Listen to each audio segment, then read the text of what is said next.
जितने भी students banking exam की प्रिपरेशन कर रहे हैं, हर एक बच्चा डिजर्व करता है सिलेक्शन लेना, ऑफिसर बनना या फिर बैंकर बनना। लेकिन स्टार्टिंग से ही जो आपकी फाउंडेशन रखी जाती है, उसमें ये बोला जाता है कि आपको शुरू से मेंस की तैयारी शुरू कर देनी चाहिए। और ये कम्प्लीटली फॉल्स स्टेटमेंट है। अगर आप इस लूप में फंस चुके हो और आप प्री एग्जाम को सीरियसली लेके चल ही नहीं रहे, तो मेंस तक तो जाना बहुत दूर की बात है। आप ये चीज़ समझिए कि आरआरबी पीओ का जो एग्ज़ाम है, यहाँ पर pre is the game changer. अगर आपका प्री ही क्वालिफाई नहीं होगा, तो आप मेंस में अटेम्प्ट क्या ही करोगे, क्योंकि आपका सिलेक्शन मेंस के लिए हो ही नहीं पाएगा। आज हम बात करेंगे कि क्या आपकी स्ट्रेटजी होनी चाहिए फॉर आरआरबी यानी कि ग्रामीण बैंक ऑफिसर स्केल 1 के लिए, स्पेशली प्रीलिम्स एग्जामिनेशन के लिए। और हम मेंस की बातें भी करेंगे। लेकिन आपको ये वीडियो पूरी देख के और नोट डाउन करना है मैं जो चीज़ें बताऊंगा। और इस पे हम बहुत सारी बातें करने वाले हैं आगे जाके वीडियोस में।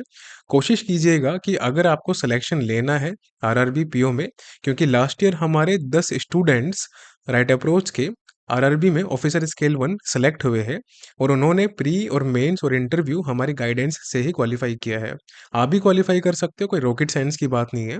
बस कुछ बातें हैं जो आपको ध्यान रखनी है अभी से। सबसे पहले आप यहाँ पर फोकस कीजिए। अगर आप यहाँ पर देखेंगे, तो ऑफिसर स्केल 1 यानी कि आरआरबी का जो एग्ज़ाम है प्री, वो 22 नवंबर का है। मेंस 28 दिसंबर का है। अब मैं आपको डेट क्यों दिखा रहा हूँ, ये क्वेश्चन आपके दिमाग में होगा। देखिए, अभी चल रहा है सितंबर लास्ट। तो अगर हम सितंबर को भी साइड में कर देते हैं, तो अक्टूबर से लेकर और 22 नवंबर तक का जो टाइम है, आपके पास मात्र 7 हफ्ते का टाइम है। आप अगर ये वीडियो बाद में भी देख रहे हैं और अगर आपके पास 3 से 4 हफ्ते भी है, तो आपको क्या करना चाहिए वो भी हम बात करेंगे, जो कि एज़ इट इज़ सेम ही होने वाली है। और आरआरबी क्लरिकल का, ये क्लरिकल का है, इसका प्री का जो डेट है वो 6 दिसंबर का है। और 1 फ़ेब का मेंस का डेट है। अब यहाँ पर ये सब दिखाने का जो एक पर्पज़ है वो ये है कि देखिए, मेंस एग्ज़ामिनेशन के लिए आपके पास अभी काफ़ी टाइम है स्केल 1 के लिए, तो उसके लिए अभी परेशान नहीं होना। कुछ बातें मैं बताऊँगा, बस उस पे आपको इम्प्लीमेंटेशन करना है। अब एसबीआई क्लर्क का बच्चों ने प्री एग्ज़ाम दिया होगा और मैं उम्मीद करता हूँ काफ़ी अच्छे से आपने एग्ज़ाम अटेम्प्ट किया होगा, काफ़ी अच्छे अटेम्प्ट किए होंगे। एसबीआई क्लर्क का जो मेंस है वो 15 नवंबर का है, यहाँ पर ध्यान दीजिए। और एलआईसीडब्ल्यूओ का मेंस जो है वो 8 नवंबर का है, यानी कि जैसे ही एलआईसीडब्ल्यूओ का मेंस होगा, उसके अगले हफ्ते में एसबीआई क्लर्क का मेंस हो जाएगा। और उससे पहले आईबीपीएस पीओ का मेंस भी है 12 अक्टूबर का। तो आप में से जो भी स्टूडेंट आरआरबी पीओ या फिर एसबीआई क्लर्क, आरआरबी क्लर्क की तैयारी कर रहे हैं, जाहिर सी बात है आप आईबीपीएस पीओ का मेंस भी देंगे और उसके बाद आप आईबीपीएस क्लर्क का मेंस भी देंगे। तो हमको अपनी प्रिपरेशन को उस तरीके से करना है कि आपका जो भी प्री एग्जाम आने वाला है, जैसे कि एलआईसीडब्ल्यूए हो और आरआरबी क्लरिकल वगैरह, आईबीपीएस क्लरिकल, वो भी आपके क्वालिफाई हो, प्लस आपका मेंस भी एग्जाम क्वालिफाई हो सके। तो सबसे पहले हम बात करते हैं प्री एग्जामिनेशन की। देखिए, आरआरबी पीओ का जो प्री का पैटर्न होता है, वो थोड़ा-सा अलग होता है और अब यहाँ पर सेक्शनल टाइमिंग भी है। पहले के टाइम पे सेक्शनल टाइमिंग नहीं होती थी, आप सभी को मालूम होगा। पहले कंपोज़िट यानी कि 45 मिनट का टाइम आपको मिलता था, जिसमें आपको 80 क्वेश्चन अटेम्प्ट करने होते थे। अब यहाँ पर सेक्शनल टाइम क्वांट और रीज़निंग का अलग-अलग कर दिया गया है। जैसे कि क्वांट में 20 मिनट है और रीज़निंग में 25 मिनट है। इस तरीके से अब आपको यहाँ पर टाइम डिस्ट्रीब्यूशन लेके चलना है। तो आपको अपनी प्रिपरेशन भी उस तरीके से करनी होगी कि आप कम से कम टाइम में ज़्यादा क्वेश्चन अटेम्प्ट कर सको। अब यहाँ पर बात आती है कि सर, अगर हमारे मार्क्स या परसेंटाइल, मैं हमेशा बोलता हूँ कि नंबर मैटर नहीं करते कि आपके कितने मार्क्स मॉक में आ रहे हैं, इसको देखना बंद कर दीजिए। मैटर जो करता है वो है परसेंटाइल आपकी। परसेंटाइल बताती है कि आप कितने पानी में हो और कितना टॉप पे हो। अगर आपकी परसेंटाइल आज के केस में अगर हम कुछ कैटेगराइजेशन करें, तो कैटेगरी ए के student, category B and category C. तो कैटेगरी ए में वो स्टूडेंट है जिनकी परसेंटाइल का जो रेंज है वो 10 से लेकर 40 के बीच में आ रहा है, ठीक है। कैटेगरी बी में वो बच्चे जिनकी परसेंटाइल का रेंज 40 से लेकर और 60 के बीच में आ रहा है। कैटेगरी सी में वो बच्चे जिनका परसेंटाइल का रेंज 60 से लेकर और 90 के बीच में आ रहा है। और 90 प्लस जो स्टूडेंट्स अपनी परसेंटाइल अचीव कर रहे हैं, तो वो काफ़ी अच्छी मेहनत कर रहे हैं। आप एज इट इज़ करते रहो, आपको ज़्यादा चेंजेस नहीं करने। हम बात करेंगे तीनों कैटेगरी की।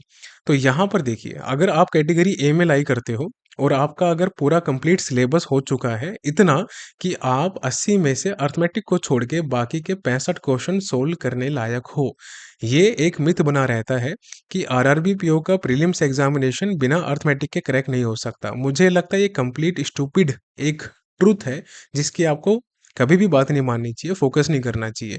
आरआरबी क्लरिकल के केस में अर्थमेटिक इंपॉर्टेंट हो जाती है, as well as RBI assistant के केस में अर्थमेटिक इंपॉर्टेंट हो जाती है, क्योंकि यहाँ पर दोनों के एग्जाम के लेवल काफ़ी ईजी आते हैं और आपको मैक्सिमम क्वेश्चन जितने हो सके सारे के सारे अटेम्प्ट करने होते हैं। लेकिन आरआरबी पीओ के अगर आप केस में देखोगे, तो अर्थमेटिक में आपके 3 से 5 क्वेश्चन बहुत ही ईज़ी लेवल के आते हैं, जैसे कि परसेंटेज, रेशियो, उसके अलावा एवरेज हो गया, मिक्स्ड एलिगेशन हो गया। तो अगर आप डीआई सोल्व कर पा रहे हो, अगर आप कैसलेट सोल्व कर पा रहे हो, तो ये क्वेश्चन भी आप कर देते हो आराम से, और आप 70 तक आराम से यहाँ पर टच कर सकते हो। तो कट ऑफ तो आराम से आपकी क्वालीफाई हो ही जाएगी, इसमें कोई इश्यू की बात नहीं है। तो आप सभी को डेली बेसिस पे कैटेगरी के अकॉर्डिंग क्या-क्या करना है, वो सुन लीजिए।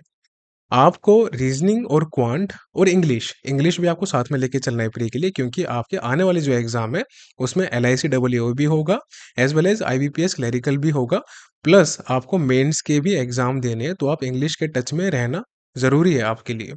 तो कैटेगरी ए के बच्चों को डेली बेसिस पे अभी से 4, 5, 6 मॉक लगाने हैं, और ये मॉक सिर्फ पीओ लेवल के या एओ लेवल के होने चाहिए, या फिर डबल एओ लेवल के होने चाहिए, जैसे कि एलआईसी डब्ल्यूओ एग्जाम हो गया।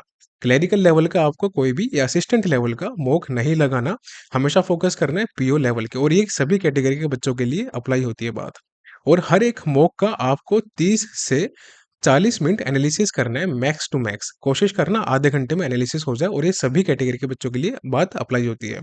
कैटेगरी बी के बच्चों के लिए आपको डेली बेसिस पे 4 से 5 मॉक लगाने हैं, या कम से कम 3 तो लगाने ही लगाने हैं, लेकिन मेरी रिकमेंडेशन रहेगी कि कैटेगरी ए के बच्चे 5 मॉक कोशिश करो डेली लगाओ, कैटेगरी बी के बच्चे 4 मॉक कोशिश करो डेली लगाओ, और कैटेगरी सी के बच्चे अगर 2-3 मॉक भी डेली लगाएंगे तो भी अब वो आराम से 90 प्लस परसेंटाइल अचीव करना शुरू कर देंगे अगले 1 महीने में।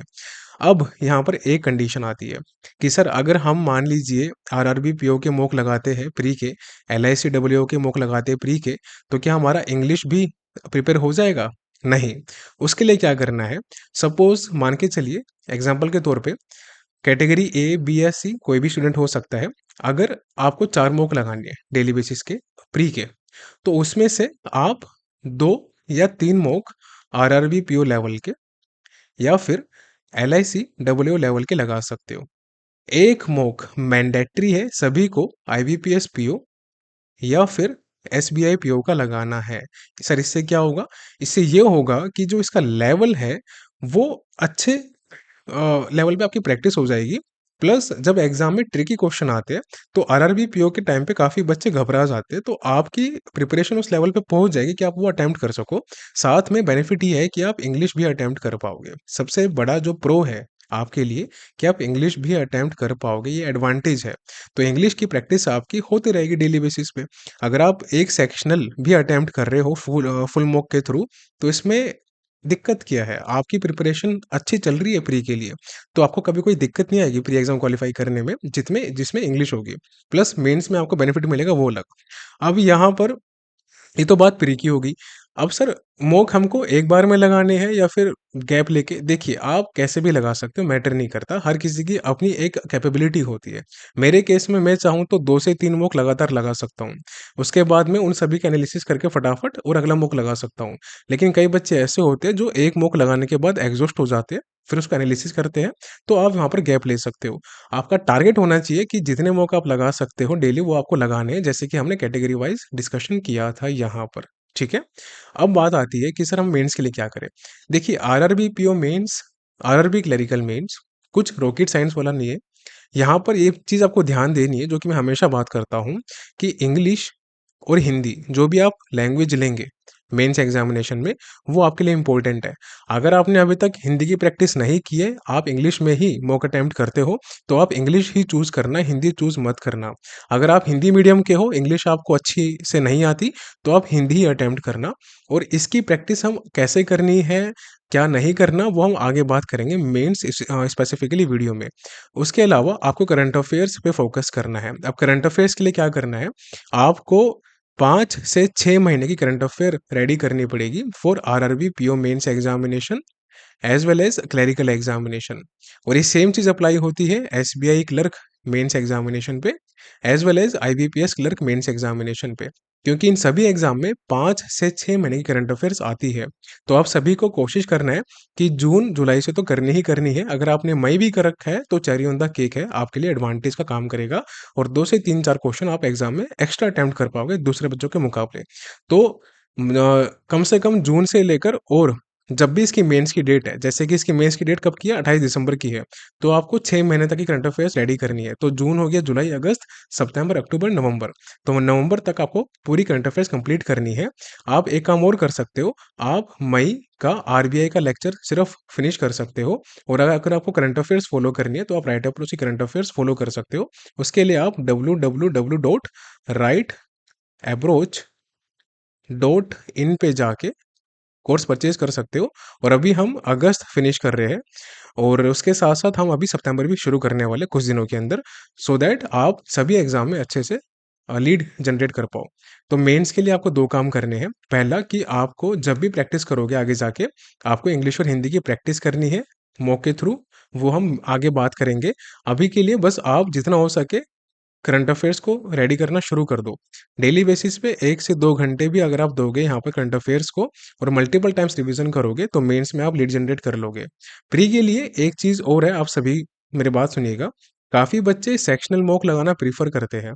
देखिए, सेक्शनल मॉक गलत नहीं है, लेकिन आपको इस पे फोकस नहीं करना, क्योंकि आपको अपने माइंड को अडेप्टेबल करना है एक प्रेशर टैकल करने के एटमॉस्फेयर में। अगर आप सेक्शनल मॉक लगाओगे जो कि 20 या 25 मिनट का होगा, तो आपका जो दिमाग है वो उसके अकॉर्डिंग ही काम करेगा, वो प्रेशर टैकल नहीं कर पाएगा। लेकिन जब प्रेशर आएगा फुल मॉक अटेम्प्ट करने का, तो वहां पर आप अलग लेवल पे परफॉर्म करोगे। और आपने ऐसे देखा भी होगा कि अगर आपका फुल मॉक में क्वांट या रीजनिंग अच्छा नहीं होता बार बार, तो आपका सेक्शनल मॉक में अच्छा हो जाता है। लेकिन सेक्शनल मॉक से आपको फायदा नहीं मिलेगा, क्योंकि आपको एग्जाम में करना तो फुल मॉक ही पड़ेगा, फुल मॉक की तरह ही होगा। तो आप फुल मॉक पे जितना फोकस कर सकते हो उतना करो। सेक्शनल मॉक को फिर भी लगाने का मन हो तो साथ में लगा सकते हो, लेकिन फुल मॉक लगाने ही लगाने हैं। इतना कर लेना। आगे हम वीडियो में बात करेंगे कि हमको कैसे मिस्टेक्स अवॉइड करनी है फॉर आरआरबी पीओ और बाकी जो एग्जाम्स आने वाले हैं उसके लिए, for prelims and mains examination के लिए, एज वेल एज हम प्री में और ऐसे क्या चेंजेस कर सकते हैं जिससे हमको कम से कम टाइम में ज़्यादा, यानी कि टॉपर्स की परसेंटाइल अचीव होनी शुरू हो जाए।